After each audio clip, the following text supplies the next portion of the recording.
What's going on, YouTube? And welcome to another episode of Jersey Digs. Chris the Silver Sniffer here. As you may or may not see out my window, it is snowing, so no detecting for this guy today. Figured I'd use the downtime to show you all how to tune your settings to obtain more depth on your Nokta Legend. So if you're looking to obtain more depth on your detector, you've come to the right place. So I hope you enjoy the watch, and if you do like the watch, please consider liking and subscribing to my channel. So in my 3 months of using the Legend so far, I've narrowed it down to about 5, maybe 6 setting features that directly impact your ability to get depth on your detector and to hear those signals at depth on your detector. And those are recovery speed, threshold, sensitivity, obviously, volume, obviously, frequency, and ground balancing. So I'm going to cut 2 of those off the list real quick because they're the most obvious. First one being volume. Yes, the higher you increase the volume on your detector, the better your ability to hear signals. And 2, sensitivity. Crank that sensitivity up as high as your detector will allow it to go. The first setting that I want to talk about in detail in regard to obtaining more depth with your detector is recovery speed. So to access your recovery speed, it's as simple as going to your settings, so the button down here in the bottom right. Sorry it's dark, I'll paint them one day, but you press your settings button, you click to the left, or you would click to the right when you first access your settings, and you get to this little speedometer, odometer looking doohickey to get into your recovery speed. When you do get into it, at default, first time Legend users going into this setting, it will be at a 5 in majority of the modes, excluding beach mode. And something else to note as well, when you do change the recovery speed in one mode, it does not transfer over to the other modes. So your recovery speed setting ranges from 1 to 10, and dependent upon where you put that will directly impact the ability of your detector to find signals at depth. If this setting is placed too high on their recovery speed scale, you will have great target separation for targets that are very close to one another, but you will sacrifice depth.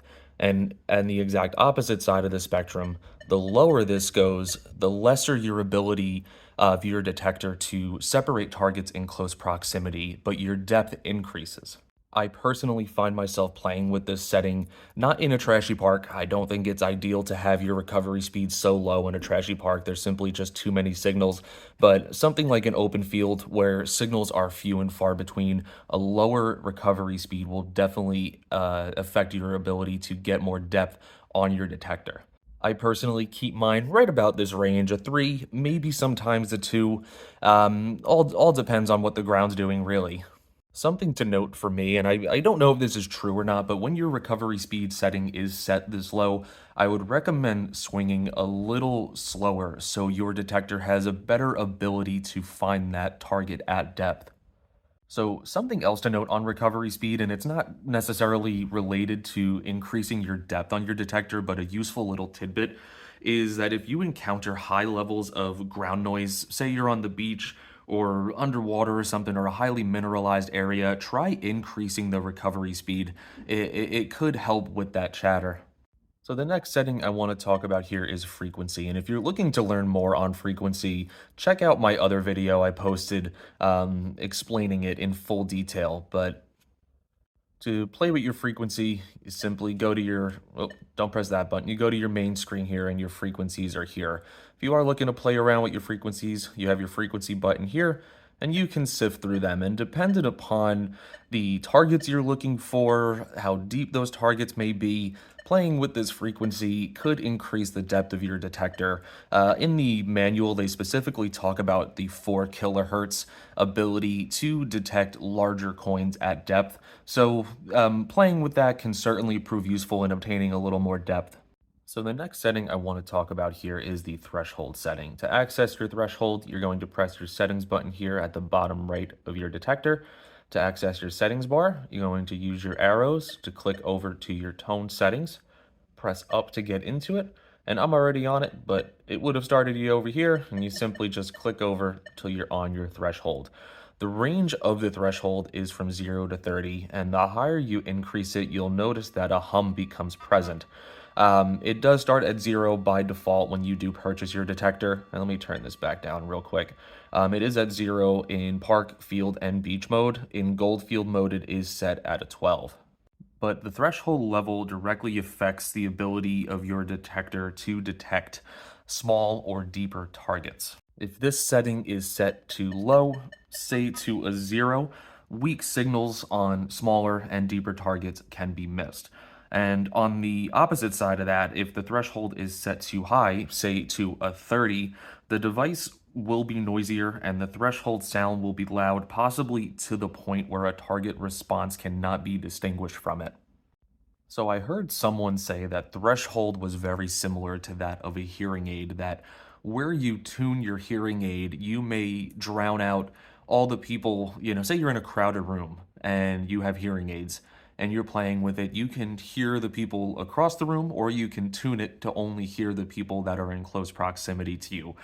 I don't know if that example necessarily helps anybody, but I felt like it somewhat helped me in understanding threshold. There's really not a lot of information out there on threshold, and it's such a shame because I feel like it's such a useful feature in obtaining more depth with your legend. Personally, when the conditions permit and I have the ability to detect deep signals, I find myself putting this really as high as I can, usually between 14 and 17, before that hum begins to get a little unbearable. I feel as though it's made a difference in me finding deeper signals, and in fact, I'll show a clip at the end of this video where I did play with all these settings and found a pretty neat find at about probably 17 inches in the ground, and that's just not because 17's on the board, it was literally almost a foot and a half in the ground. But let's keep going. And the last feature that I want to talk about that directly impacts the ability of your detector to find depth is ground balancing. So the Legend, from what I'm aware, it's designed to operate without having you to ground balance on most terrains. In fact, I don't think I've ever ground balanced the Legend outside of the last week or so when I've been playing with these settings. But it seems as though for highly mineralized grounds, you can ground balance the detector and achieve extra depth and stability with the device.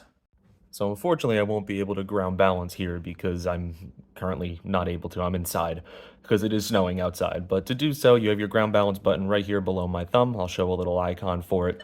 You would hold it down until your 0 starts blinking, and you would pump your coil above the ground 3 to 4 times. And you would continue to do this until the audio reduces in response to the ground. And based on ground conditions, it usually takes about 2 to 4 pumps for the ground balance to be completed. And in the next part of the video, I'll show you a clip where I put these features to work. So in this clip, I believe I was in park mode. In M1, I had my threshold set to about a 14, and my recovery speed was a 3, just for reference here. Okay, on it with some numbers. Hoping to pluck a silver soon because my phone's dying. But that's a very deep signal. Let's see. Okay, so time for the most unexpected find of where I am. This place has history to it. Just to go to show that the threshold, increasing it, is really getting me depth. So I'm over a foot down there, and I don't know if you folks can see the coin, but I'm gonna grab it. Looks like I may have kissed it a little bit. What a shame. Let me get my toothbrush out. You know, I'm gonna pause this and let this dry a little bit before I brush it off, but we got ourselves a large cent. I'll be right back. So here we are, large cent, out of the field, total unexpected find. The threshold, it's gotta be getting through some fill dirt layer. Try to get you a zoom on this. I believe I saw 1827 or 1829 on there, but this is going to clean up really nice. What a beautiful coin. Surprise for me. Go Jersey Digs. Next dig. So outside of that, this is my review of how to obtain more depth with your Legend. Hope you enjoyed the video. Any questions, please put them in the comments. I'd be glad to try to address them. And again, folks, I am by no means a professional with this. I am learning it and sharing it with you all as I go. So it may not be perfect here, but I hope it was at least informative to some of you. Hope you all enjoyed the watch, and see you on the next dig.